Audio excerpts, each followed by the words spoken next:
Khan becomes a lot more playable when you choose the Braum instead of the Leona, so that's where they're going to go with this. We'll have the Aphelios lane down there with the Rakan. Delight has been, I think, very quietly one of the most impactful players for FREDIT BRION in this best of 3. I think that will continue here. But I really like T1's comp, like, you know. So we are going to be jumping into Game 3 as we do go into this one.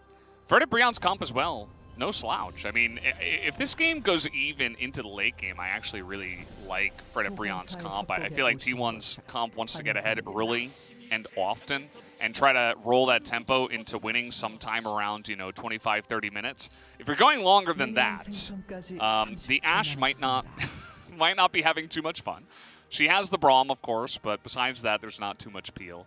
And Viego, Gwen, Aphelios, even the Sylas in the late game. We've seen some of our better mid laners do some incredible stuff on that pick recently. Like, I just really like what FREDIT BRION, if they can just go even and sustain through some of this early pressure, I like what they can bring into the late game. Oner hasn't played Nidalee yet this season, but it is one of the champions he's liked to play in the past, and I am excited to see how he performs here because when you have a comp like this that sets up your spears so well, it's kind of hard to miss. It's kind of hard to mess it up when there's so many ways to guarantee those spears landing. You have Ashe arrow connect from a really long way away. That's a really long stun. You hit that spear right, somebody might die. Somebody has to flash. Like, these things really empower you as a Nidalee. The comp is not just about the Renekton, right, for the Nidalee. There's so many ways that he can do quite well. And it doesn't have to be early. It doesn't have to be for ganks. He can actually just play this a very slow farming game and then look for the Night Harvester, look for kind of speeding up the later parts of the game where he's going to do lots of value. I think a low-risk game for Oner is probably the way you want to play this, and that's kind of how he's been playing his last few series here for T1, is just kind of farming it out, looking for late-game engages, looking for late-game team fights to find his real power, instead of trying to empower his already very great laners. And I think the biggest issue for T1's comp is kind of playing on fire here. Yeah. The biggest issue for their comp is something that, I know Atlas likes to talk about a lot, is the Sylas into the Gnar is so powerful because the Gnar bar is a resource you have to manage as T1, whereas Hijack allows you to have that ultimate whenever you want on a champion that can arguably use it better in any case. Like, he's kind of guaranteed to get value out of it. And that's scary when we get to the later parts of the game. So that's something to watch out for Kana on, is can he actually have those consistent engages we're talking about with the Gnar, or will that actually just be a liability? Yeah. Sylas definitely, in many ways, just a better Gnar when you do come down to it. You can't always have that hijacked Gnar ultimate available, of course, which I suppose is one of the downsides. But you almost always can, though. Yeah. Sylas definitely one of the most obvious picks that we do see that are very often for a good reason. And this lane, so far, I mean, in game number 2, Hoya was getting some nice work done early on. But with the Viego, Kana was pretty easily able to hold on. As we're taking a look at some very interesting stats here. Nidalee and Renekton together, 2-9. Not having the success it had in years past. Nidalee's not even going to look at Renekton in this portrait. He's like, you're dragging this stat down. It's not me, okay? They're obviously fighting in that picture. Renekton had pretty bad stats early on in the season where most of this duo was played. We haven't seen a lot of Nidalee since then. But yeah, the stats still hold true. It was neither of these champions have really been changed since they were played earlier on. See if that can work out a little bit better, because I like this comp. Like, I'd like to see the Nidalee stat with all 4 of the other champions with her, right? Because I think this is a really good comp to make sure that she can guarantee spears. All right, they're trying to use this mid prio to get double scuttle. Definitely a good thing to do with the Nidalee early on. This is how you can exert that pressure. The Ashe hawk shots were already coming out and spotting the Viego, and it allows them, with the Renekton, to secure this for our Oner. So that's going to be a very nice early lead that he will secure. Yeah, that's pretty massive for him. A lot of extra gold going over, a lot of extra vision control, and there's just nothing that FREDIT BRION could do about it. Humpty scryered the incorrect way, didn't even get any extra vision there around that, but he knew what was going on. Scryered up instead of scrying down. Yeah. I suppose you could argue he was trying to clear the vision above him, potentially, if there was any. There is one ward to the left of his wolf camp, but either way, it's a pretty slow and calm early game compared to some of the games we've been watching in the LCK recently. And I think for Oner, you're feeling pretty good about that. End up getting your alternator early. It's going to be a small power spike for him going into some of these upcoming fights. Yeah, it's definitely a really awesome back to go back and be able to afford that and just get right back into things. Nidalee not necessarily needing the boots super early on with her passive. Yeah. Just running around the jungle, being very fast and all that good stuff. It's crazy, like, when you get Alternator in the late game when you're building an item that you need it for, you're like, well, I hate having to build this together because it's very expensive and it's not great, but you're like, well, I have to buy this. Whereas in the early game, it's extremely strong if you can get it this early, and it makes a huge impact. Yeah, it's for that extra a damage. bit clunky in that manner, as they may have been able to see exactly where he's backing. Yes, they will, and that is a Dark Harvest stack, the first one for Owner, who is being very annoying in this early game, as you would expect. It's not done yet. Yeah, he's just going to get in the face of Umpty, and, you know, this Viego, he's going to be happy taking those kinds of trades, as yes, a spear will land, but that is just about that. I mean, Kana has his Narbar up, so I like this positioning here for Owner because he has a lot of agency here right now. Teleport coming through. There we go. There's the stun, but Spear takes a little bit longer. Jumping in, not able to secure that kill, but Faker will be able to, as now they're looking for a little bit more. Umpty underneath the turret stays around a little bit too long, and Faker perfectly able to tank that turret, and no hope for Lava.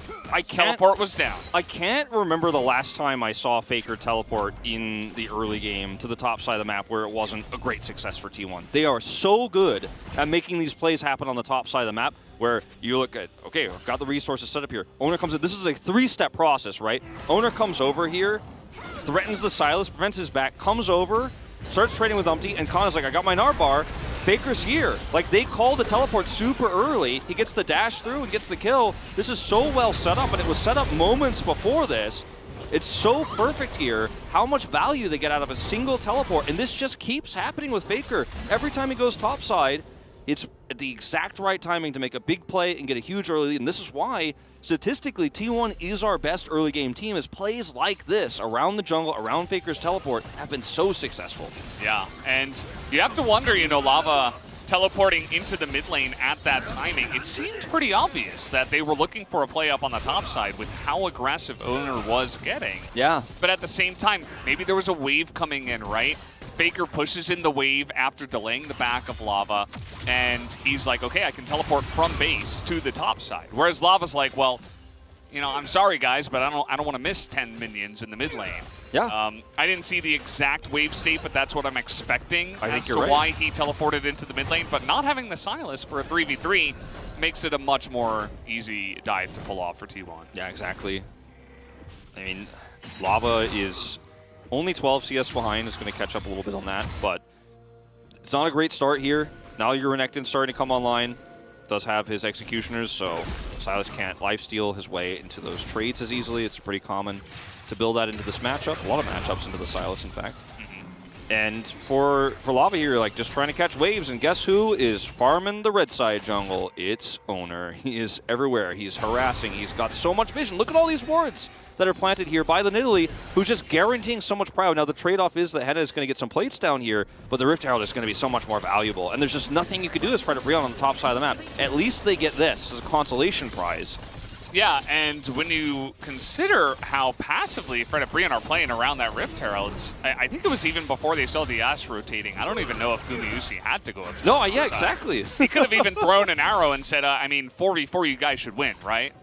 But instead, what happens is Henna gets 2 free plates, whereas the Ashe could have absorbed the pressure, eaten the wave, gotten all that CS, not missed the XP, and so it becomes a little bit awkward. It's still going to be very fantastic for T1's tempo here that they're keeping up in this game, that you can get the Rift Herald extremely early on, right when it spawns, and look to get a first turret here very easily, although Owner is getting a little bit too frisky up here in the top side. Steals a lot of that camp away, though, which is a lot of gold Umpty's going to lose. You know, he's been taking away a lot of this top side jungle. And unfortunately, he's not able to turn it into such an advantage that this ends up being like an extra turret that goes down, and maybe they use this Herald to get the inner turret gold. Not going to quite be that kind of lead, but if things go a little bit worse for FREDIT BRION, there was a huge opportunity there. Either way, so much control.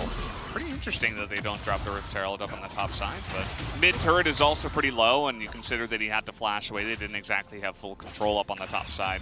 As you mentioned, I think they want to just get more value out of this Rift Herald. I think they're going to do it now. Like, okay, now everyone's backed up. We're going to come up here again, we're going to do the exact same thing. Look at all the vision they have. They have all these control words here. They know no one else is going to match the rotation. So this time, the Demolish procs, and the Rift Herald is going to crash into that second turret.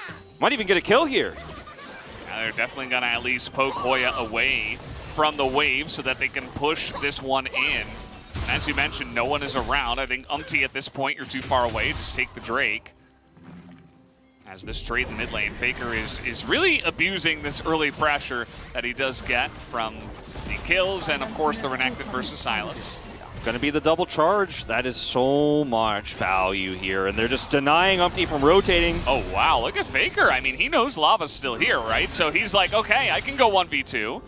He's got help from his teammates on the top side, knows that he can rotate up there, is able to push them away. Nice damage up onto the inner turret in the top lane. This is beautiful play from T1 macro-wise. Just cutting them off, drawing a line across the map, saying you cannot pass this, you cannot come up here. The Rift Herald is going to get a second charge. A lot of resources committed in order to make that happen, but it was just I mean, the only person who really has to say, well, I'm going to have to go up here a second time is Owner, but he ends up getting value, right? He's taken away the jungle camps anyways. He's got a lot of camps on his side of the map to take because Umpty still has to rotate top, so he's not losing camps. He's not being counter-jungled during this time. Faker's winning this mid-matchup so aggressively they can make plays like that and push Umpty away. It's just really maximizing the value you can get out of an early lead. Both these teams are so good at it. It's just that T1 gets that early lead more often, right? And last game, when they were behind, you could see they kind of had to try to force their way back into the game. It didn't work, but this is a great start for T1. It doesn't get much better than this. Yeah, they're really exerting their pressure and showing us the power of Renekton Italy and what it can offer. It's not even like they were sneaky about their plays of it, and Lava is just coming in. He's like, well, I can be Braum too, and that is going to help him survive. But another Dark Harvest stack will go over to Owner as full map control right now is handily in the hands of T1 at this point in time. Everybody on the side. That is a really nice spear. Got so close to hitting the light there through the wall. Scaria, again, is just trying to push them away from the mid turret so that the Faker can take this down. And that's almost a double if this goes a little bit better for T1. You could tell, like, you could see, like, you know, metaphorically, Gumu's just got his ultimate arrow knocked. Like, he's ready to fire that in if this ends up being a little bit more damage done there. And now FREDIT BRION have this small advantage around this Mountain Drake. It's going to be the first Drake of the game when it does go down.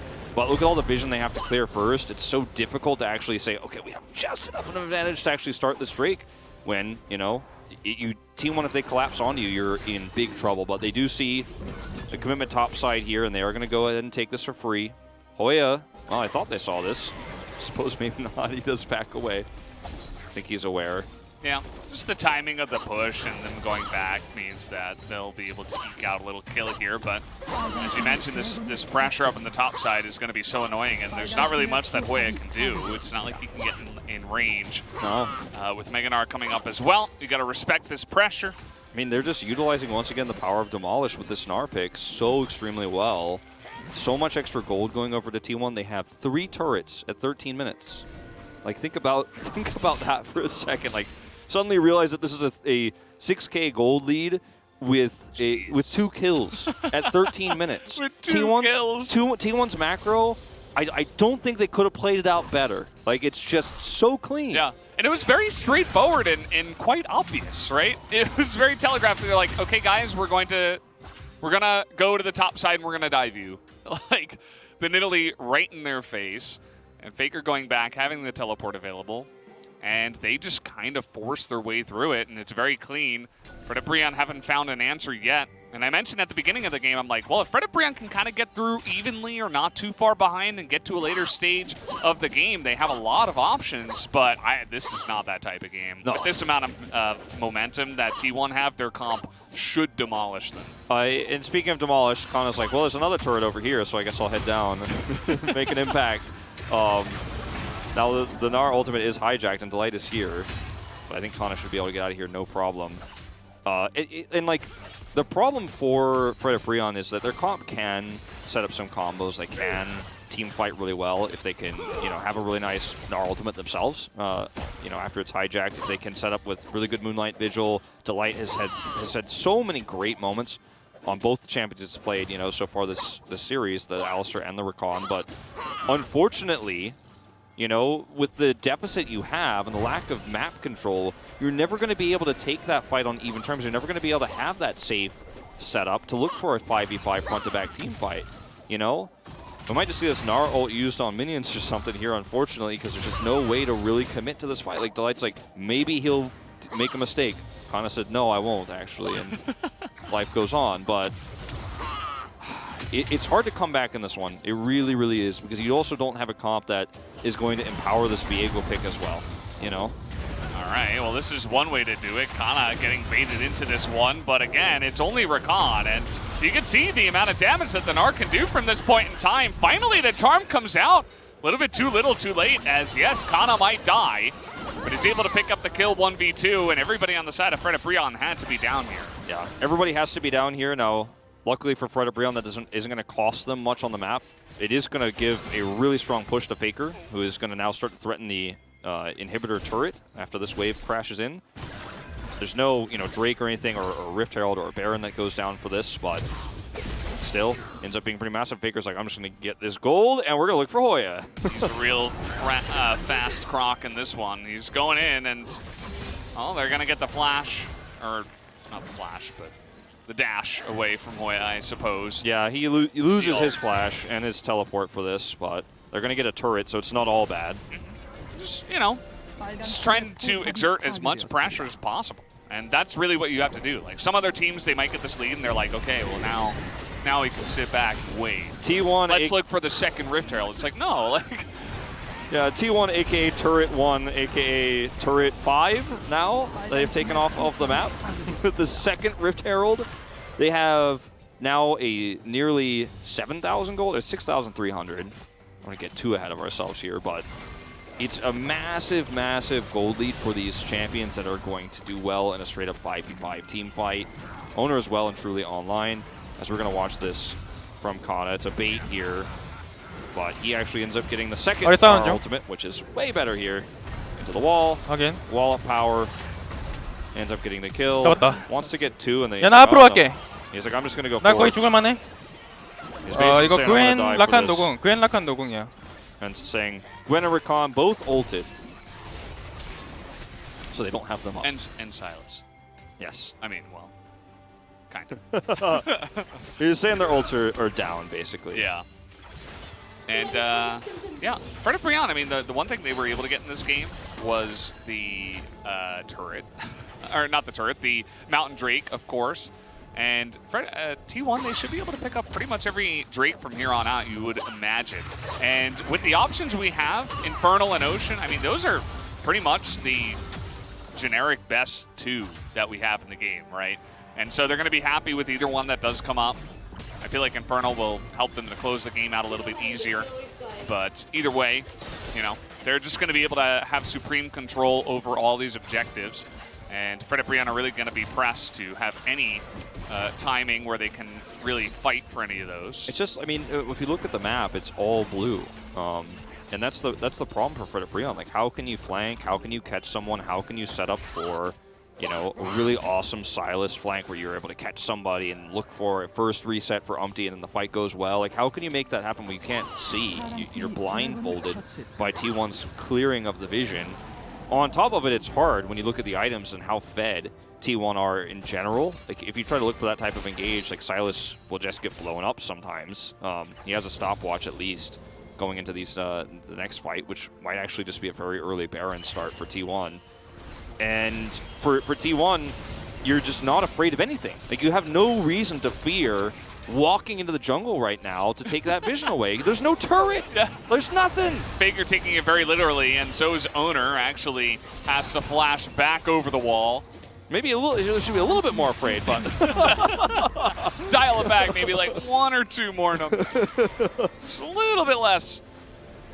Yeah, I mean, you can see what they're trying to do. Like, at this point, this is the time where FREDIT BRION might have some success trying to create a lull state, because getting that first dragon actually does buy you an extra 5 minutes, technically, before the soul does get up, and you have at least one inner turret in the mid lane. Maybe you can kind of create a fortification there and just try to farm, get your Aphelios up there, and just hope that T1 can't do much. The unfortunate thing for them is that T1 should just be able to take this Baron, especially with the amount of vision control they were able to have. Some of that has been cleared out actually pretty nicely by Delight, so it will be delayed, you'd imagine. Yeah, we have the, I forget the exact name of it, the steampunk chainsaw or whatever that is Shield and Eye for Kana.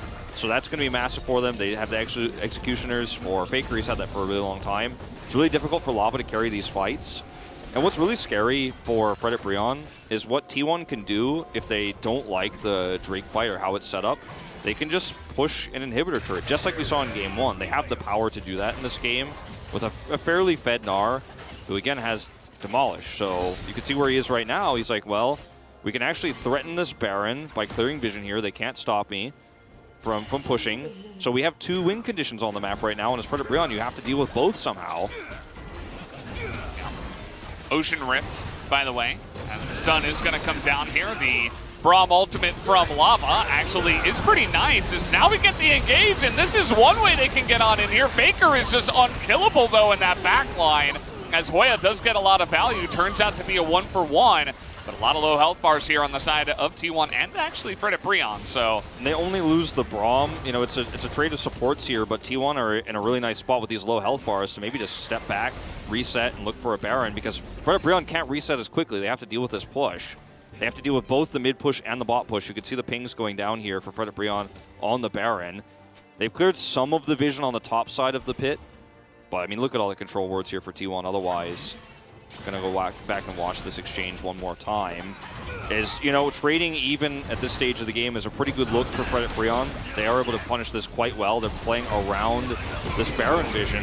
They have to commit a teleport to this. As you can see, Hoya comes through.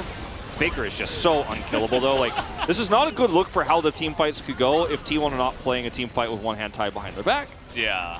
But hey, small victories.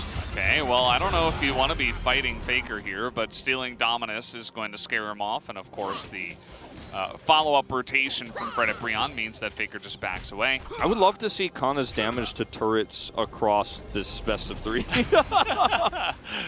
Oh, he's like, I'm waiting for the next turret. He's reaching new levels, new heights here. He is just going to continue to threaten that side lane. He has teleport, which we know that Hoya does not, right? Because he committed, so he will not be able to match. It's actually because of that, Lava is clearing the wave, so he can match the teleport back in if the Baron is started for T1. With all the vision control they have, I think we're getting into a world where it's realistic for them to actually start hitting it. Yeah. And actually beginning to threaten this win condition. Faker they will. Is... or not. Okay.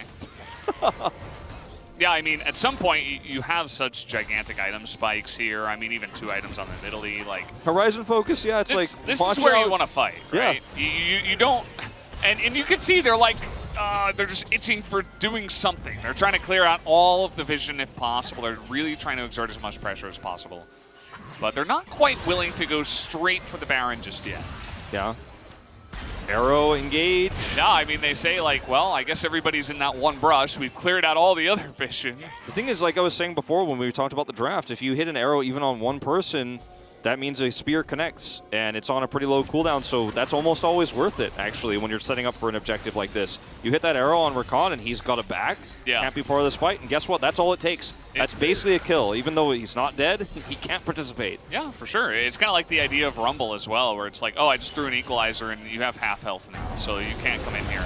As they're trying to, but this amount of vision clear has been great, trying to get into the pit now, but the Gnar ultimate over the wall, and the Viego just melts into that wall immediately.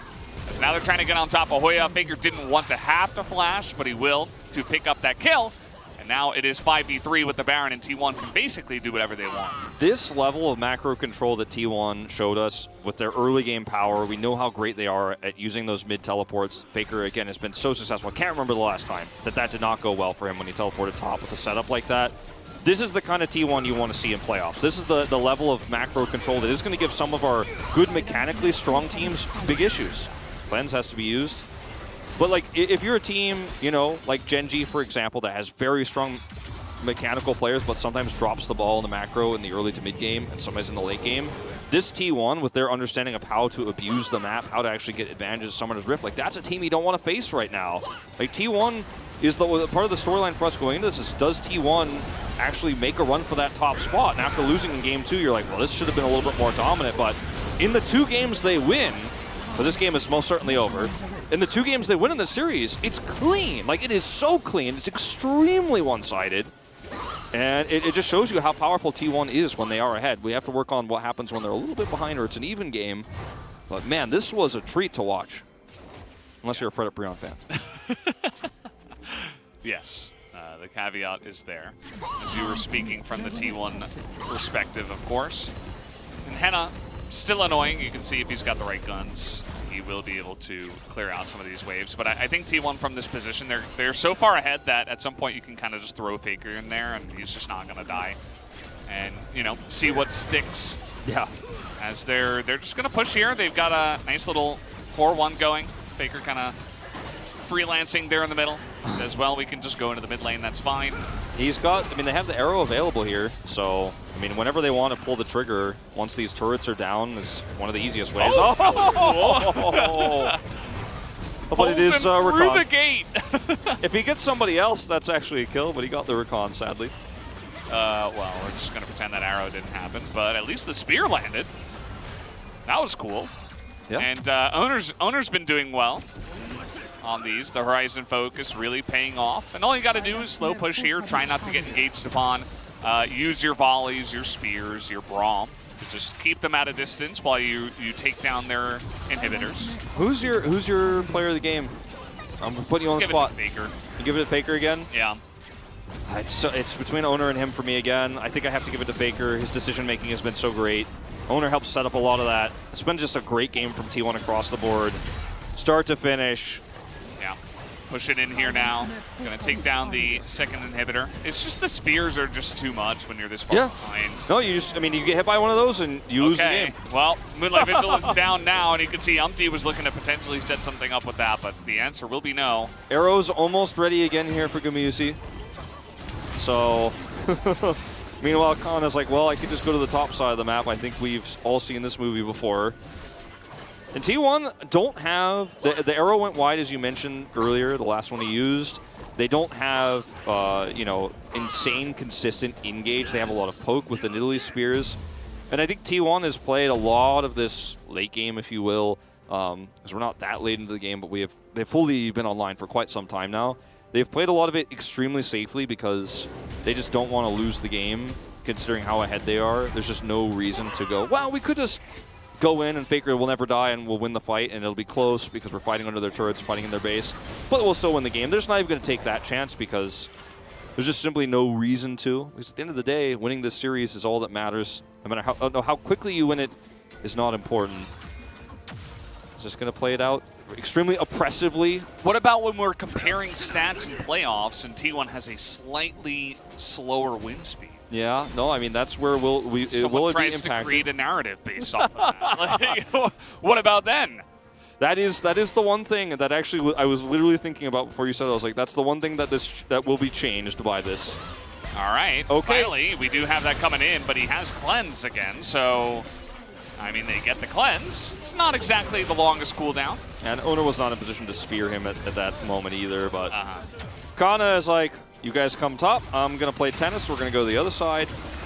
Kana's been having a really fun time this series. He really has. PvE, just breaking down the turrets and the inhibitors and the minions. A lot of those too. He's a big turret killer. Games 1 and 3. Yeah. He's loving it.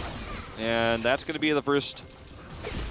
Oh, it's like, he's going to get that inhibitor. There it goes. And that will be the inhibitor. It's actually the second down. inhibitor, of course, not the first one, but feels like the first one. That's why he in a waited. while. He heard you say first, and he's like, wait, gather yourself. It's actually the second. Sorry. Whoa. Ooh, it hurts. Yeah. Diego has some ways to get that back, but at the end of the day, another spear will be coming in. And T1, as you mentioned, I mean, this is just supreme safety from them. Really not pushing the issue at this point. They're probably just going to take Ocean Drakes, take the next Baron, and then go for the push and end. Yeah. If you're a T1 fan, just enjoy the show. Watch those spears connect, get excited. because that's what you're going to be watching a lot of, is the same sort of rinse and repeat push towards the inhibitors that become more and more deadly as time goes on. You overextend as FREDIT BRION to try to get vision around this Baron. You might just lose right here, right now. Oh no. Well, here we go. This time the cleanse not available, so the team has to try to defend them. They do that decently well. As actually the root does go down. Hoya trying to frontline here a little bit, and a massive spear into that back line with the boomerang follow-up, and maybe now they will be able to kill that Aphelios. And that is going to be the nail in the coffin. They get a couple here in the mid lane, and they'll push for the victory. You have no choice as FREDIT BRION but to try to push towards Baron and remove that vision and hopefully win a scrappy team fight, but the push alone to try to get mid control, to get those wards cleared out, cost them. Big arrow, big spear, that's the game. T1, fantastic macro tonight in their 2 wins. The game they lost, I would even argue they played great macro there too. You know, lots of good side laning from Faker. They understand how to use the map so well against a team that has some really, you know, not veteran players, right? Like I would say, you know, the fact that FREDIT BRION kind of choked up a little bit when they fell behind in both games.